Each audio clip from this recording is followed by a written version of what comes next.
नमस्कार फरीदाबाद, मैं सौरभ भारद्वाज और आज इस शहर में श्वान सेवा के लिए जाने जाने वाली प्रीति दुबे हमारे स्टूडियो पहुंची हैं। उनका हार्दिक अभिनंदन है, स्वागत है।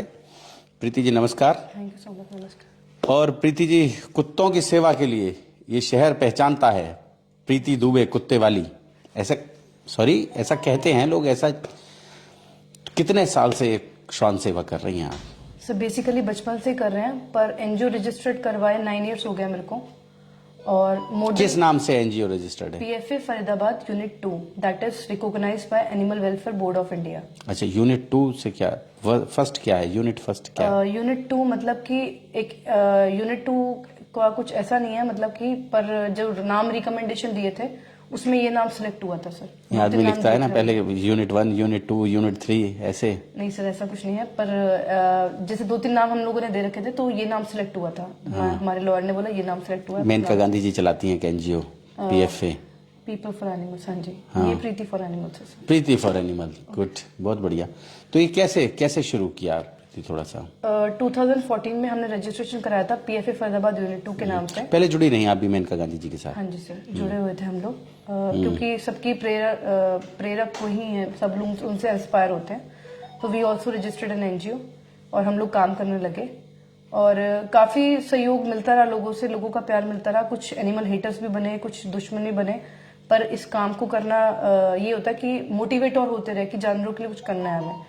और आज काफी जगह, नहर पार इलाके और बहुत जगह पे हमने रेबीज वैक्सीनेशन और स्टरलाइजेशन को अकम्प्लिश करा है। ये और भी हम मोटिवेट करते हैं, अगर हमें एमसीएफ मोटिवेट करता, बिकॉज 5 इयर्स बाद जब हमारा एमओयू खत्म हुआ उसके बाद उसको रिन्यू नहीं किया गया, तो अभी तक देखिए कोई भी स्टरलाइजेशन नहीं कर रहा है और अभी भी हम ही कर रहे हैं। तो ये रुका हुआ है कार्यक्रम, इसको मोटिवेट करना चाहिए, बिकॉज आज तक फरीदाबाद में रेबीज एक स्टेप आ गया जी। आज तक फरीदाबाद में रेबीज को कंट्रोल करने के लिए काम नहीं हुआ गया, क्योंकि कहने को स्मार्ट सिटी फरीदाबाद है, पर डॉग बाइटिंग को लेके और डॉग्स के काटने के इंजेक्शंस को लेके कुछ भी सुविधा अभी तक फरीदाबाद में उस तरीके की नहीं है। हाँ जी सर। अच्छा प्रीति जी, एक बात रहती है, आमतौर पर रहती है, चर्चा ये रहती है कि प्रीति जी को बहुत फंड मिलता है सरकार की ओर से, बहुत पैसा मिलता है, लाखों करोड़ों रुपए का डोनेशन मिलता है और वो कुत्तों पर नहीं लगाती हैं। और सर मेरे पास चर्चा रहती है, मैं तो वो बता रहा हूँ। देखिए सर, मेरे पास फंडर्स, डोनर्स बहुत ही कम है और हमें जो पैसा आया है वो हमने जो कार्य करा है नगर निगम का, उसकी वेरिफिकेशन होके, उसका इंस्पेक्शन होके, उसके बाद पैसा रिलीज हुआ कि कितना हमने काम कर दिया। और हमें जो काम हमने किया, दैट इज जो हमें एमसीएफ से कंप्लेंट आई कि हमें यहाँ पे स्टरलाइजेशन करनी है, उसकी पेमेंट आई गई।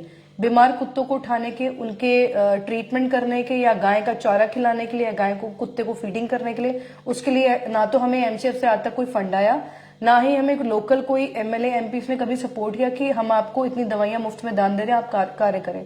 ये ऊपर वाले का सपोर्ट है कि हम आगे भी कार्य कर रहे हैं, वो सब रास्ते अपने आप बनाता चला गया। पर ऐसा गलत है बिल्कुल कि सरकार से हमें बहुत करोड़ों की फंडिंग आ रही है या कोई इंडस्ट्री से हमें बहुत फंडिंग कर रहा है, ऐसा कुछ भी नहीं है। क्योंकि मेरा स्टेट बैंक ऑफ इंडिया है, इसमें ना तो हम फॉरेन फंडिंग ले सकते हैं, ना मेरे पास फॉरेन फंडिंग सर्टिफिकेट है, तो इसी वजह से हमारे पास। तो एनजीओ चला रहे हैं तो क्यों नहीं ले लेते हैं आप? सर काफी पैसा लगता है इसमें, तो इतना हमारे पास कोई फंडिंग नहीं है, ना हमारे पास कुछ इतने रिसोर्सेज है कि हम उसको अप्लाई कर पाए। तो प्रीति, अगर बात करें, इस शहर में बहुत सारे लोग कुत्तों से परेशान हैं, गली गली में कुत्ते हैं।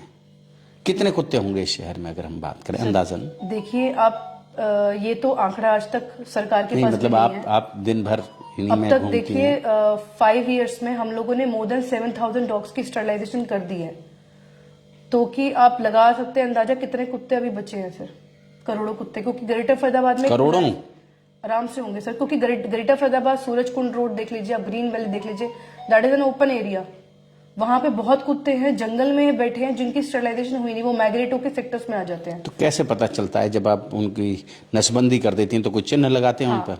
जब डॉग्स का स्टरलाइजेशन होता है तो सुप्रीम कोर्ट ने आदेश दे रखा है कि जो राइट कान होता है डॉग्स का, that is notched from the upper side. एक डॉग की शेप कान की इस तरीके से होती है, उसको ऊपर से काट के फ्लैट कर दिया जाता है राइट कान, तो वो एक निशानी होती है। जैसे फॉर एग्जाम्पल कभी कोई बंदा कंप्लेंट करे कि हमारी गली में डॉग काट रहा है, सबसे पहले आके उसकी कान चेक करेंगे, ये कुत्ता स्टरलाइज नहीं, वैक्सीनेटेड नहीं, तो वो उसमें आ जाता है कि ये रेबीज का हो सकता है, उसको फटाफट पिक करके स्टरलाइजेशन कराया जाए। अभी एक बड़ा विवाद हुआ, 3 दिन पहले भी हमने एक वीडियो चलाया, और वो शालिनी चोपड़ा जी हैं, सेक्टर 28 में रहती हैं, और उन्होंने लगाया, बड़ा आरोप लगाया कि वो जो कुत्ता पकड़ा गया, उनकी गली से जो कुत्ता पकड़ा गया, आप ही के एनजीओ के लोग थे, उन्होंने वो बड़े अमानवीय तरीके से पकड़ा, उसके मुंह पर शिकंजा लगाकर पकड़ा, और उसके मुंह से खून निकल रहा था, और बाद में वो कुत्ता मर भी गया। सर देखिए, जो डॉग हमने कैच किया वहां पे सारे 28 सेक्टर में जो हमारे एमपी हैं श्री कृष्ण पाल गुर्जर जी, वहां पे सारे कुत्ते हम लोगों ने स्टरलाइज कर रखे हैं। वो डॉग स्टरलाइज नहीं था, ना ही वैक्सीनेटेड था। उस डॉग ने डॉग फाइटिंग करी थी 5-6 डॉग्स के साथ। हमें कंप्लेंट आती है एक एनिमल लवर द्वारा कि यहाँ पे डॉग बाइटिंग हुआ है, डॉग ने अपने आप को इंजर्ड कर लिया, आप आ जाइए, उसके मुंह से काफी ब्लड निकल रहा है। तो हम लोगों ने जब कैच किया, आपको पता है कि जब डॉग को पकड़ने जाते हैं तो डॉग को नहीं पता कि हमें किस पर्पज से पकड़ रहे हैं, तो हम उसको ये तो नहीं कह सकते आप गाड़ी में आके बैठिए, आपका इलाज करने के लिए जाएंगे। तो एक इंस्ट्रूमेंट होता है, क्योंकि वी डोंट नो डॉग हमें भी बाइट कर सकता है अगर उसको रेबीज हो, तो एक उसको डॉग कैचिंग इंस्ट्रूमेंट होता है, उससे कैच किया जाता है, और उसी इंस्ट्रूमेंट से उसको कैच किया गया। और वो एग्रेसिव डॉग था, बहुत फिरोशियस कुत्ता था, वो उस कैचर की तार को भी खाने लग गया था, चबाने लग गया था। जब उसको गाड़ी में डाला गया, I have the video recording also, वो एम्बुलेंस की भी जंगले को काटने लगा था। और जिस केज में उसको रखा गया था, उस केज में उसको खाना पानी रखा गया, 24 आवर्स के अंदर उसकी डेथ हो गई थी। उसने उस केज की वायर को भी काट दिया, कैनल को पूरा डिस्ट्रॉय कर दिया था उसमें। अच्छा, हाँ जी सर, खतरनाक कुत्ता था, फिरोशियस कुत्ता। अगर वो किसी इंसान को खाता, अभी तो वो आपस में डॉग्स को ही बाइट कर रहा था बेसिकली। तो क्या करवाते हैं उसके बाद? उसका पोस्टमार्टम नहीं करवाते सर, हैं? उसको आइसोलेशन में रखा जाता है। डॉग जो रेबिट की सस्पेक्टेड होता है, that is kept into the isolation. और मर जाए तो क्या करते हैं तो उसको? उसको दबा दिया जाता है सर, दफना दिया जाता है। थोड़ा सा एनजीओ से दूर गाड़ा जाता है, या ऐसी जगह पे रिहायशी इलाके से दूर, क्योंकि उसमें रेबीज के वायरस होता है। तो कोई डॉग उसको काफी डीप गड्ढा करके गाड़ा जाता है, कोई आसपास का डॉग उसको सूंघ न ले, उसको भी रेबीज हो सकता है अगर वो उसको चाहे। अच्छा, कुछ। हाँ जी सर। तो अभी एक कुत्ता पीछे निकाला गया, वो भी उसका पोस्टमार्टम वगैरह कराया गया, कल होगा सर, है ना? अच्छा, तो अभी मतलब ये कहते हैं आमतौर पे कि प्रीति दुबे जो हैं वो बहुत बदतमीजी से बात करती हैं, गाली गलौज कर देती हैं, फोन पर सुना देती हैं लोगों को, ये क्या है? मैंने शालिनी चोपड़ा की वीडियो रिकॉर्डिंग सुनी, जिसमें वो कह रही है कि मैंने एसएचओ को गाली दी। सर आज के टाइम में सबके पास स्मार्टफोन्स है, तो if I also know that if a person inspector is calling me, I will not abuse that person without any reason. And that lady was herself very abusive. The person who was catching the dog, उसने काफी उसकी cast को लेके उसने comment करा, और वहां पे जो एनिमल जानती लवर थी था, वो उनको जानती थी? नहीं, सबसे पहले उस शालिनी चोपड़ा ने ये बोला मेरे स्टाफ को कि आप इन कुत्तों को उठा के ले जाएं। नहीं, कास्ट को लेकर कोई आदमी, ये तो हमारे साथ जब बातचीत हो रही थी। Sir I don't know about that thing, उन्होंने ऐसा क्यों टारगेट किया मुझे नहीं पता। नहीं, पर कोई व्यक्ति किसी को नहीं जानता तो वो उसकी कास्ट को लेकर कैसे कोई सवाल कर सकता है या कोई टिप्पणी कर सकता है? एक्चुअली उसके जो फादर है पहले गली में झाड़ू वाड़ू लगाते थे, मे बी उन्होंने कभी देखा हो उनको उसी गली में 28 सेक्टर की में। ये नहीं सर मुझे पता, एक्चुअली 16 में लगाते हैं उसके फादर झाड़ू, और मैंने सुना है शालिनी चोपड़ा 16 में आती रहती हैं काफी बार, 16 में ही झाड़ू लगाया करते थे उसके फादर, और इसी वजह से मैं भी उसको जानती हूँ कि उन्होंने उसको बोला कि आप इस कुत्ते को उठा लीजिए, जो कुत्ता उसके ऊपर कूद रहा था प्यार करने के लिए। मैडम ने बोला ये सब पे कूदता है, आप उसको उठा के ले जाओ। तो लड़के ने बोला हमें जो इंजर्ड कुत्ता है उसके लिए कंप्लेंट आई है, हम उसको ही उठाएंगे। और जो एनिमल लवर साथ में कुत्ता को उठवा रहा था, जिसने कंप्लेंट की थी, कुत्ते ने अपने आप को इंजर्ड कर लिया, वो भी साथ थे, तो वो काफी एब्यूसिव वर्ड्स यूज करे थे। तो उन्होंने मुझे कॉल, उन्होंने कहा मैंने कुत्ते को देखा, कुत्ते को इस तरह से इतने बुरे तरीके से ले जा रहे थे, मेरे मुंह से गालियां निकली, वो बोला उन्होंने वीडियो में। रिकॉर्डिंग करना चाहिए था ना, उसने गाली से देखिए आप किसी नहीं, उन्होंने कहा कि मेरे मुंह से गालियां निकली तो सर नहीं उस व्यक्ति के लिए कि ऐसे अमानवीय तरीके से क्यों ले जा रहे हो कुत्ते को? जब उनको लगता है ऐसे तरीके से लेके जा रहे तो वो सर खुद गाड़ी में डाल देती ना डॉग को। इंजर्ड कुत्ता है, that is not a familiar dog to us. If we are catching the dog and dog will bite us, और मेरे अगर स्टाफ को खा लिया, अगर रेबिट कुत्ता हुआ तो उसका मुआवजा कौन भुगतेगा सर? ठीक बात जो है। तरीका है एक एनिमल को पकड़ने का, क्योंकि आप जब गाय को पकड़ने भी जाते हैं तो गाय स्मेल कर लेती है कि मुझे कोई पकड़ने आ रहा है, और आप कभी देखिए जब एमसीएफ की गाड़ी गाय पकड़ने आती है, गाय भाग रही होती है। इसी तरीके का डॉग होता है, डॉग स्मेल कर लेता है कि एम्बुलेंस आ गई है पकड़ने के लिए, हमें उनकी सिक्स सेंस बहुत अच्छी होती है, वो भागना शुरू कर देते हैं, तो कैचिंग बहुत मुश्किल होता है करना उनको। और हमने जब वो कुत्ता पकड़ा तो शालिनी चोपड़ा ने मुझे भी बोला कॉल करके मैंने कहा मैम आप बच्चे को अब्यूज क्यों कर रहे हैं, आप फालतू में अब्यूज क्यों कर रहे हैं। और उनको बताया गया है कि कुत्ता इंजर्ड है, वो फिर भी अब्यूज करती रही। उन्होंने जो पहले जो उन्होंने अब्यूज करा, जो वार्तालाप हो, उसकी कोई रिकॉर्डिंग नहीं है उनके पास में। वो कह रही हैं कि कुत्ता इंजर्ड हुआ क्योंकि उसको बड़े सर जो एनिमल लवर ने कुत्ता उठवाया, उनकी स्टेटमेंट ऑलरेडी पुलिस ने 27 को ही ले ली गई। उन्होंने बोला कि हमारे आसपास जितने डॉग्स हैं उनको हम खाना खिलाते हैं। ये कुत्ते ने बहुत लोगों को बाइट वगैरह किया, वो कुछ लोगों को नहीं, सॉरी, डॉग्स को आपस में बाइट वगैरह किया, क्योंकि मे बी वो हीट में होगा या एग्रेसिव हो गया। उसका कारण देखो कोई भी नहीं बता सकता, क्योंकि डॉग एकदम से ऐसा क्यों हो गया। उसको उठाया गया, अंडर ऑब्जर्वेशन लेके जब हम ट्रीटमेंट के लिए लेके गए थे, basically we didn't knew that the dog had rabid. हमें नहीं पता था कैसे वो जंगला खाएगा या कैनल काट देगा, तो किसी को नहीं पता होता सर, क्योंकि हम खुद पहली बार गए थे उस गली में। कुत्तों को डील करती हैं तो बड़ा तनाव रहता होगा प्रीति। सर कुत्तों को डील मतलब करने से अब तनाव नहीं रहता, जो लोगों को डील करना पड़ता है उससे ज्यादा तनाव होता है। कैसे लगा ये बात कैसे लगी कि कुत्तों की सेवा करने से? एक अच्छे कार्य के लिए हमने गाड़ी भेजी तुरंत, क्योंकि अभी इस टाइम पे मेरे पास स्टाफ की थोड़ी सी कमी है, पर still I have sent my ambulance. गाड़ी का डीजल भी लगता है सर, कोई सरकार गाड़ी में तेल तो नहीं डलवाती, ना ही हमारे स्टाफ को सैलरी देती है। हम अगर गाड़ी किसी अच्छे भावना से कहीं भेज रहे हैं और वहां पे ऐसा हो जाए कि कोई बंदा बेफालतू में किसी बंदे को अब्यूज करने लग जाए और जिसका एनजीओ उसको भी अब्यूज करे, मैंने तो देखो उसी वक्त उस मैटर को क्लोज कर दिया। मैंने कहा क्योंकि लेडी हैं आप अब्यूज मत करो। ना ही मैंने ड्राइवर को बोला, मैंने कहा भैया आप भी कुछ मत बोलो, हमें कुत्ते की जान बचानी है, आप कुत्ते को गाड़ी में डलवाओ, लड़के को वहां से निकलवा दो। तो इस तरीके से हुआ। तो मेरे को उन्होंने भैया ने बताया भी, मैं खाना वाना जब डालने जाता हूँ, ये मैडम हमें यही बोलती खाना वाना मत डालो। उन्होंने काफी बार उनकी कंप्लेंट पुलिस स्टेशन में भी कर रखी है, उन्हीं लेडी ने, उन्हीं एनिमल लवर फैमिली की, कि लोग कुत्तों को खाना डालते हैं। तो बेसिकली वो खाना खिलाने वालों के भी अगेंस्ट है कि तुम खाना क्यों खिला रहे हो। तो वो मुझे बता रहे थे भैया कि मैडम की बहुत बार कंप्लेंट गई है कि आप खाना क्यों खिला रहे हो डॉग्स को। तो इस तरीके से वो परेशान करती रहती है हम लोगों को। परेशान करती रहती हैं। अच्छा, अब प्रीति कहाँ के रहने वाले हैं आप? हम अयोध्या के हैं सर, वैसे बेसिकली हम सेक्टर 10 के रहने वाले, फरीदाबाद के। अच्छा, फरीदाबाद से ही। हाँ जी। तो born and brought up in Faridabad. हाँ जी, अच्छा, तो कहाँ रही स्कूलिंग, कहाँ रही? Saint Anthony school sir. अच्छा, सेंट एंथनी से। तो फिर यहीं ग्रेजुएशन कॉलेज? ग्रेजुएशन भी यही हुई है, पोस्ट ग्रेजुएशन भी यही हुई है, बीएड भी इसी फरीदाबाद में शिव कॉलेज ऑफ एजुकेशन से किया हम लोगों ने। अच्छा, तिगांव। हाँ जी, तिगांव जी, पुराना संस्थान है वो तो। हाँ जी सर। तो पढ़ाती हैं आप?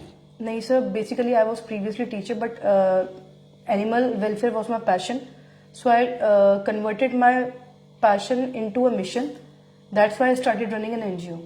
बेसिकली क्योंकि जो मैं हेल्प लोगों से एक एनिमल लवर बन के पहले मांगती थी कि स्टरलाइजेशन होना चाहिए, इंजर्ड डॉग की ट्रीटमेंट होनी चाहिए, वो मुझे सुविधा जैसे नहीं मिल पाई टाइम पे, तो मैंने खुद का एनजीओ खोला। और मैंने सोचा कि ये जो सड़क पे बेचारे पिल्ले वगैरह मर जाते हैं और या डॉग फाइट होती है जिसमें कुत्तों के कीड़े लग जाते हैं, उसका समाधान कैसे निकाला जाए। उसका समाधान यही होता है कि स्टरलाइजेशन और वैक्सीनेशन करवाने के बाद डॉग्स की लाइफ इंक्रीज हो जाती है, डॉग्स हेल्दी रहते हैं, लोगों को भी परेशान नहीं करते।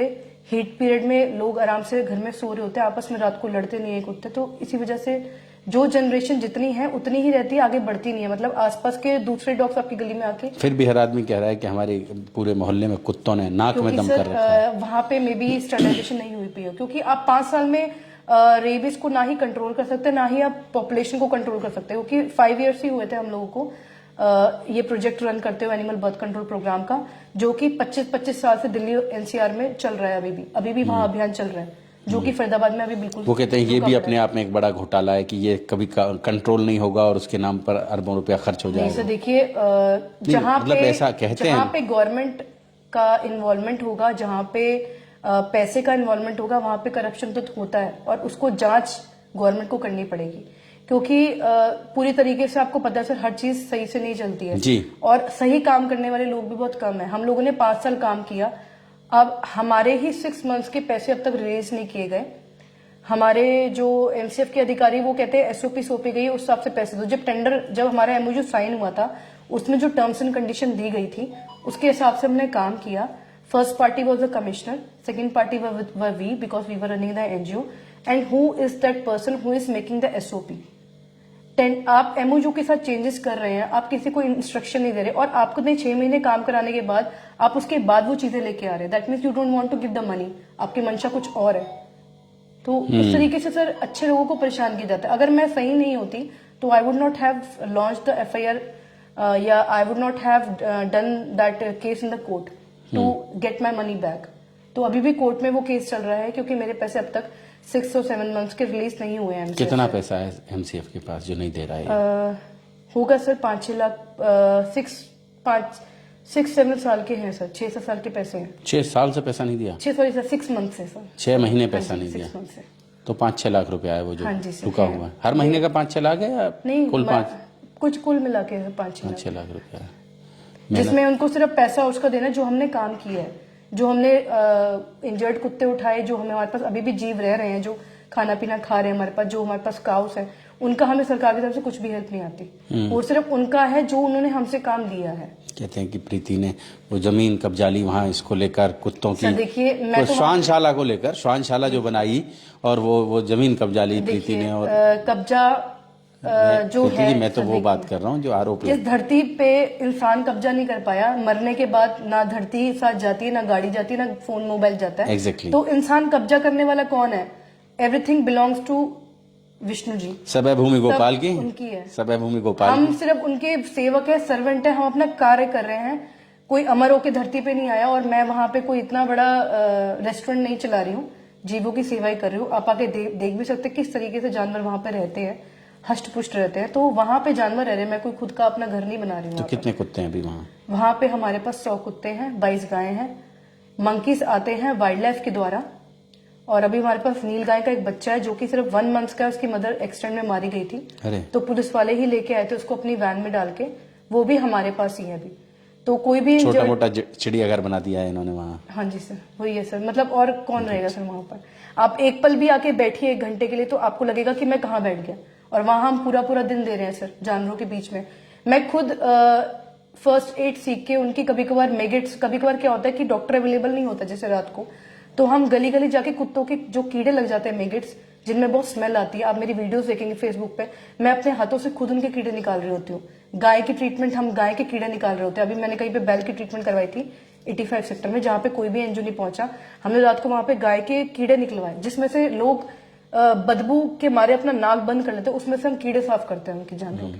अच्छा, ये नहर पार या ये बाईपास पर बहुत सारी गाय नजर आती हैं, तो इनके लिए कुछ आवाज नहीं उठाती? इसमें सारा दोष गवर्नमेंट का है, क्योंकि जो रूल्स रेगुलेशन बनाए गए सीएम द्वारा कि सब गायें गौशाला में होती है।